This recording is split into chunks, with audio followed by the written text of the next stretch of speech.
అదరగొట్టే కారం రంగు రుచి ఆచి కారం పొడి.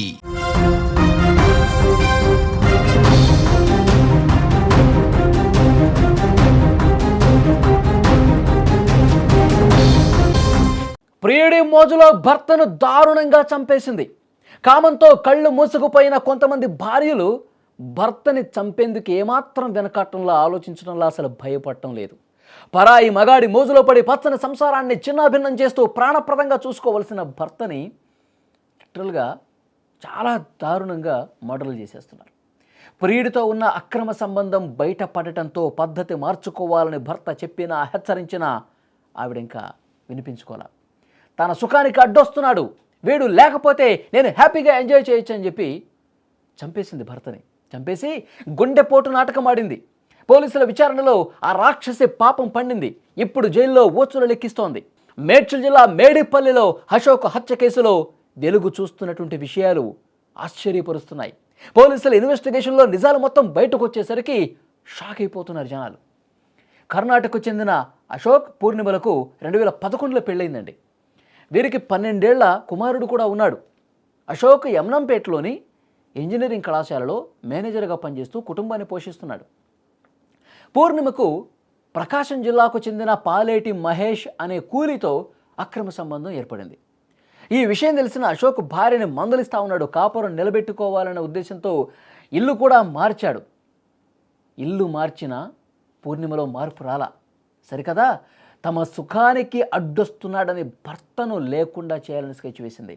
భర్త ఉంటే ఇదే విధంగా అడ్డుకుంటూ ఉంటాడు, ఇల్లు మారుస్తూ ఉంటాడు. ఈ విధంగా ఎప్పటికీ ఒక టార్చర్ అయిపోయింది నాకు, నా ప్రియుడిని నేను కలవలేకపోతున్నా, నేను ఎంజాయ్ చేయలేకపోతున్నా.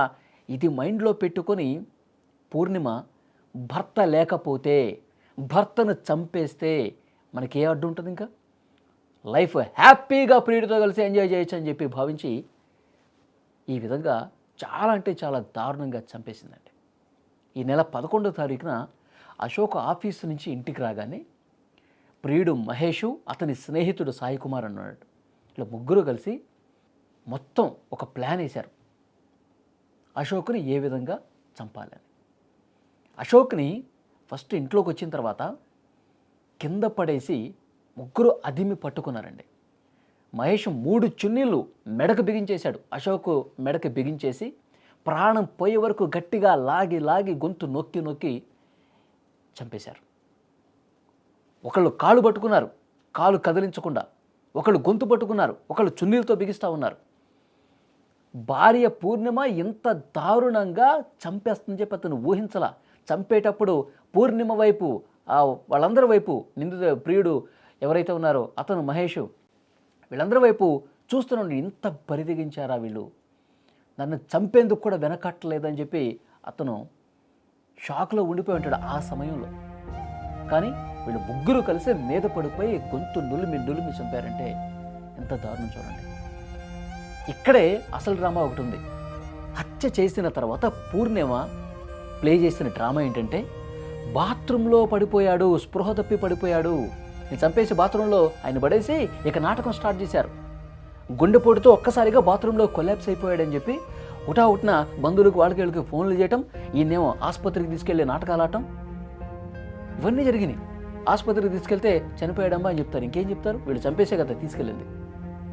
తర్వాత ఈ గొంతు మీద, శరీరం మీద గాయాలు, ఎర్రగా కమిలినటువంటి గాయాలు కనిపించేసరికి అనుమానం వచ్చింది. అనుమానం వచ్చి బంధువులు కొంతమంది పోలీసులకి ఇన్ఫర్మేషన్ కూడా ఇచ్చారు. పోలీసులు వచ్చి చూసిన తర్వాత వాళ్ళకి ఇంకా అనుమానం బలపడింది. మొత్తం సీసీ కెమెరాలు పరిశీలించారు. పోలీసులు ఇంటి దగ్గర ఉన్న సీసీ కెమెరాలను పరిశీలిస్తే అశోక్ మరణించిన రోజు ఆ ఇంట్లోకి 2-3 వ్యక్తులు వెళ్ళటం చూశారు. చూసిన తర్వాత వాళ్ళెవరని చెప్పి విచారణ చేసి వాళ్ళని పిలిచి పోలీసులు తమదైన స్టైల్లో అన్ని కోణాల్లో విచారిస్తే నిజం కక్కేసింది.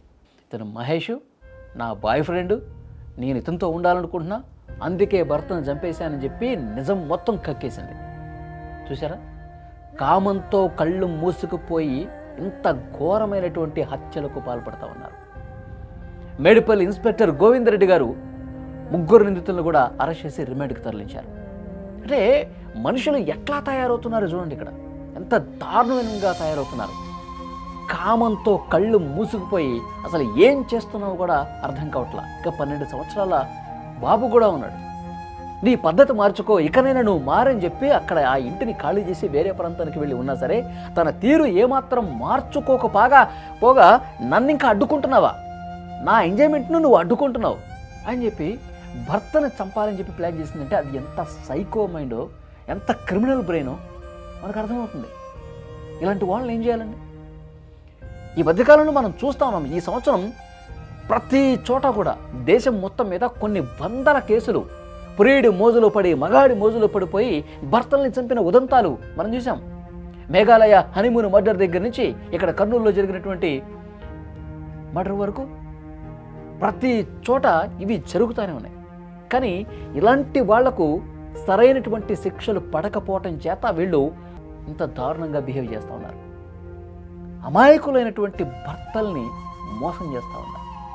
మోసం చేయటమే కాదు, వాళ్ళని చంపటానికి కూడా వెనకట్ల సైకోలు. సో డెఫినెట్గా ఈ వీడియో చూస్తున్న వారు స్పందించండి.